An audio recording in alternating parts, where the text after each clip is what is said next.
This Humanitarian Conversations podcast was recorded on the lands of the Wurundjeri people of the Kulin Nation, also known as Melbourne, Australia. We pay our respects to elders past and present. We acknowledge and seek to champion the continued connection of Aboriginal and Torres Strait Islander people to land, waterways and skies, and we pay our respects to all First Nations people whose communities we work in across the world.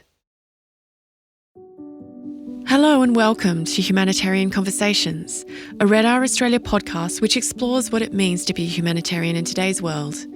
I'm Sally Cunningham. Today I'm in the studio with Ulf, one of RedR Australia's highly experienced humanitarian trainers. Ulf holds more than 2 decades experience across Europe, Asia, the Pacific and the Americas.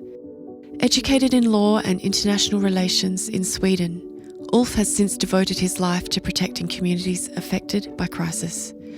He has worked with humanitarian organisations around the world, notably the Norwegian Refugee Council, the Australian and Swedish Red Cross societies, the International Federation of the Red Cross, and most recently, the AHA Centre in Indonesia. A global humanitarian, Ulf has worked in Afghanistan, Nepal, the Philippines, Sri Lanka, Ukraine, Australia and beyond. With a honed expertise in protection, he has built a career that aims to ensure all people are included in humanitarian response, especially the most vulnerable. He is also a much-loved RedR Australia Associate Trainer, sharing his wealth of experience on our Essentials of Humanitarian Practice course, our Hostile Environment Awareness Training course, and our Child Protection course. Thanks for joining us today on Humanitarian Conversations, Ulf. It's great to have you here. Thanks, Sally. It's great to be here. Now, like so many people in the humanitarian sector, you didn't start in this kind of job. I noticed that you started out in law. Can you tell us a little bit about those early days of study and your career? So, to go back to where it all started for me, we have to go back to 1989 when I was on vacation in India and ended up inadvertently in the middle of the Kashmir conflict. And I saw the treatment of civilians there, and I got really upset. So I went back to Sweden and didn't know what I could do about it. So writing letters to the UN, 6 years later, having gone through periods of being a wedding photographer, being a bicycle manufacturer, and a short stint as a professional captain of a Viking ship, I decided that law is probably the way to go. So I started studying law with the intention of working in development and humanitarian contexts. That's amazing. I wasn't expecting you to say that. So we now know you as a protection specialist with a breadth of experience, particularly with various Red Cross programs and the IFRC. How did you transition into this area? And is this something that you always wanted to do? Yes and no. I mean, when I studied law, I did specialization on refugee law and human rights because that was what I was interested in. Mind you, you still had to do all the boring law stuff, tax. And then after law school, I did some international relations studies. And then I started working at the Swedish Migration Board as a case officer for asylum seekers. I spent about a year there, and then I left because it was getting too politicized. So I ended up working for the Norwegian Refugee Council in the Balkans, dealing predominantly with legal aid to people who had either lost their documents or had lost their houses. I continued with Norwegian Refugee Council doing the same type of work, slightly different because of the context, in Pakistan, Afghanistan, and finally in Sri Lanka. During the Sri Lankan war, the work we were doing, we had to adapt it and change it because it was no longer feasible to work on issues that were caused by the Indian Ocean tsunami with, a really brutal war raging. So we moved our focus from being legal aid lawyers to starting to do protection monitoring in the displacement camps. And that was a natural way to move from a really legalistic type of work to moving into something more of being a protective presence and to actually see patterns in violations of people's rights. basically protection in the humanitarian context is anything that you do to protect people from harm. That's including assisting people to claim refugee status, ensuring that people have the same right or the same ability to access aid, regardless of their age, sex, gender, sexual orientation, whether they have a disability or not. So if people ask you what protection is, like, how would you explain it in a really, someone outside of the humanitarian sector who, I imagine they would have a very different idea of what protection would mean. Yeah. Well, typically the first thing I have to say when someone asks me about doing protection in conflict context is to say that, no, I'm not physically protecting anyone. Yeah.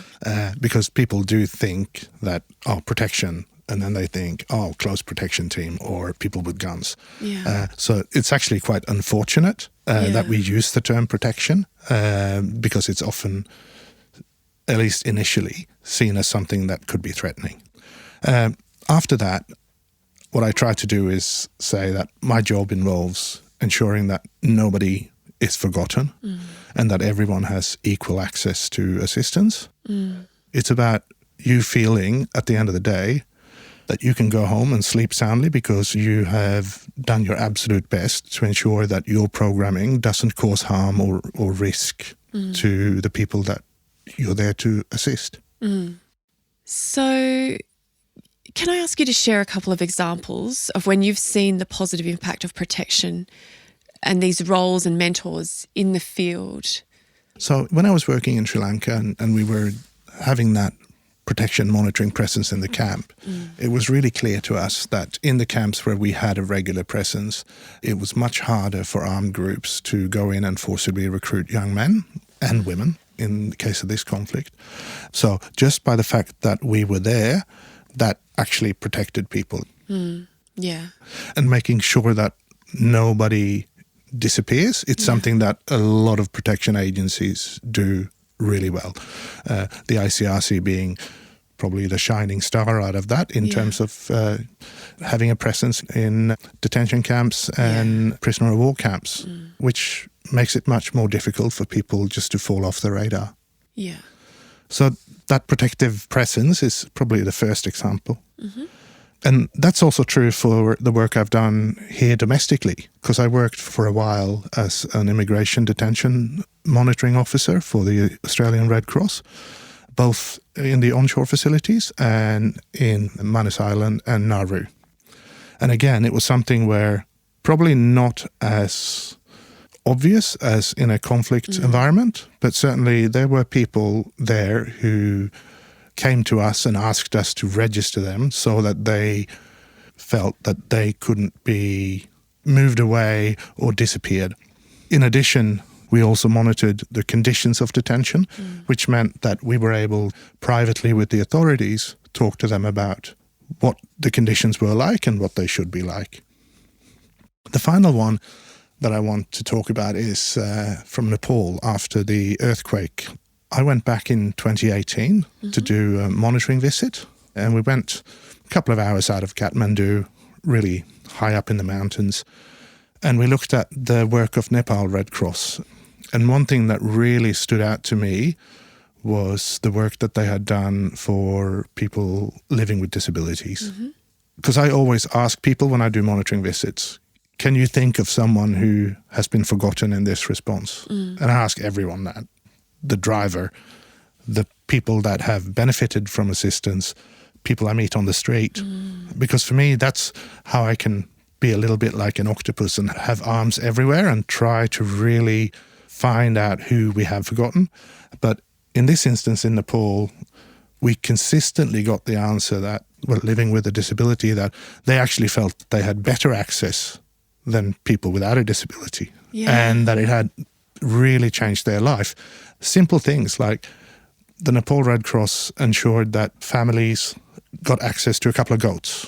And that really changed their life because nobody had it in their mind that they could actually start farming goats. And once they did, there's 2 goats and then there's 4 and then there's 6. And It's a continuous income that really changes the life of this family. Yeah, they're really good examples. Thank you for that. I guess as well, when I think of protection, I think it leans on the side of conflict more so than natural hazard environmental. But I know it's both, but I imagine the need and the risk is higher potentially. Well, the risks are different. They're different, yeah. Yeah. I wouldn't say that the risks are necessarily greater in a conflict environment, because in a conflict environment, you might actually have a greater presence of agencies. Mm-hmm. One of the risks, if you're in a situation of a natural disaster, is that the existing inequities in the communities are exacerbated. And it's really, really easy for entire groups of the communities to kind of fall off the radar. Yeah, okay. So what would you like more people to know when it comes to protection and inclusion in humanitarian and development programming? Okay. To boil it down to its absolute essence, and I'm talking to all you humanitarians there and people who might want to be involved in this field, the first and foremost important thing is to remember that it's everybody's job to consider protection in your work, and that it's not rocket science. It's just ensuring good practice. In every mission, there'll be a technical protection person who will be more than happy to help you on how to bulletproof your programming, because it's in their interest too, because the better your programming is, the fewer individual cases of technical protection issues are they likely to have to deal with. I think that's good advice. So as well as being an experienced humanitarian, you've also been a trainer on RedR Australia's courses since 2011. How have you seen people grow through RedR's training courses? And do any people or experiences come to mind? This is something I love to talk about. I've probably trained in excess of 1,500 people in my role as a RedR associate trainer.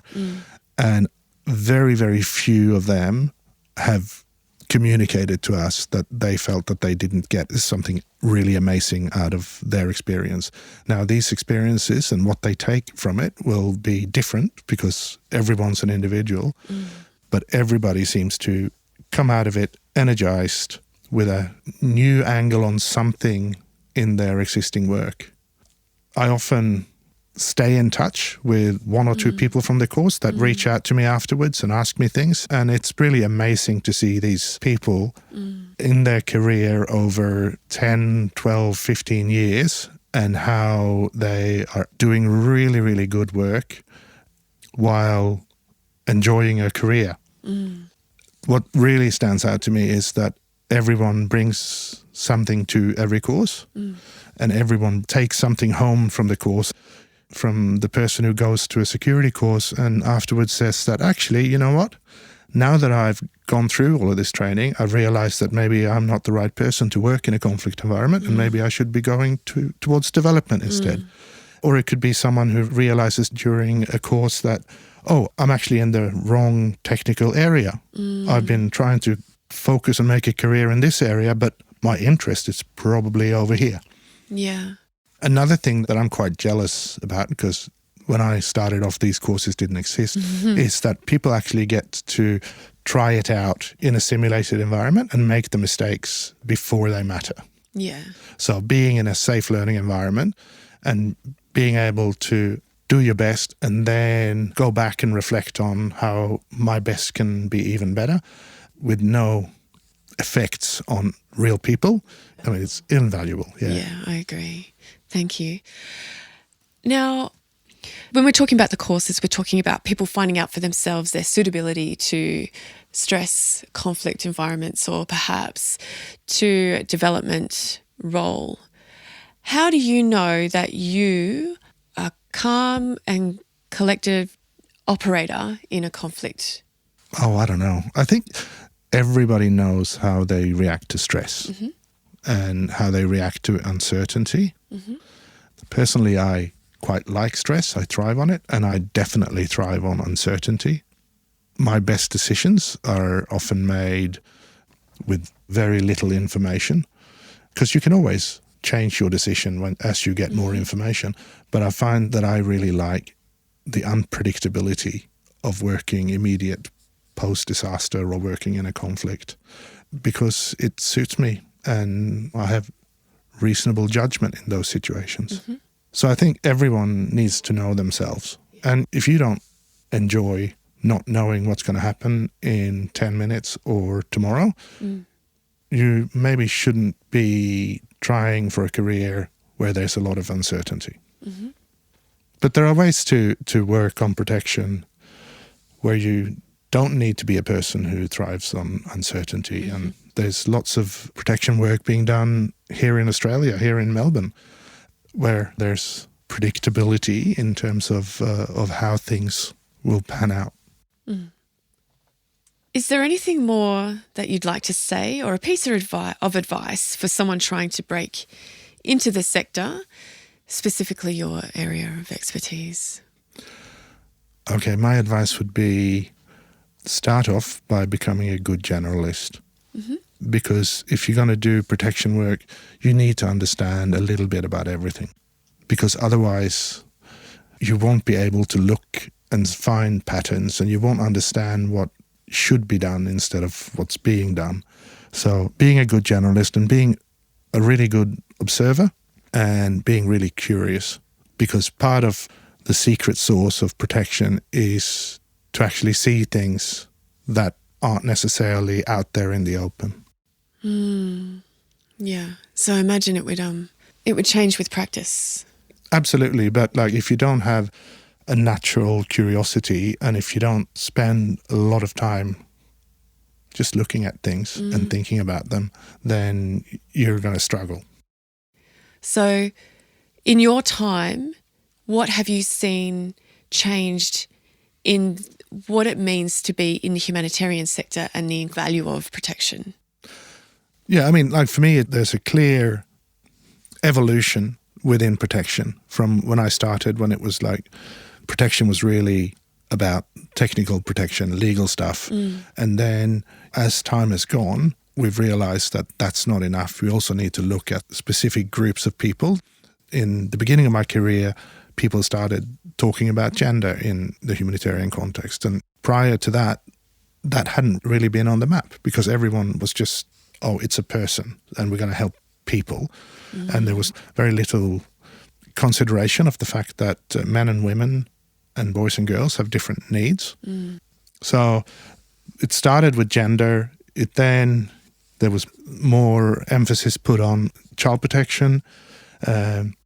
And 10 years from now, could probably listen to this and say, oh, I can't believe they didn't think of that. Because that is the nature of this beast. It is a slow evolution. Yeah. And we get better and better for every year. Yeah, I like it. Well, I think I've learned a lot today as well about protection. It's really nice to hear your perspective and your expertise about this, because it's such an important part of humanitarian programming and delivery. And I really appreciate your time today. Thank you, Ulf, for coming in. Thank you for having me, Sally. It's been great to have this conversation with you. I think it's really important that everybody thinks about protection, even if you're not a protection practitioner yourself. Thank you. You've been listening to Humanitarian Conversations, a podcast by RedR Australia. You can learn more about our work at redr.org.au, and we invite you to join our conversations on LinkedIn, Twitter and Facebook. This episode was produced and engineered by Jill Farrer. I'm Sally Cunningham. Thanks for listening.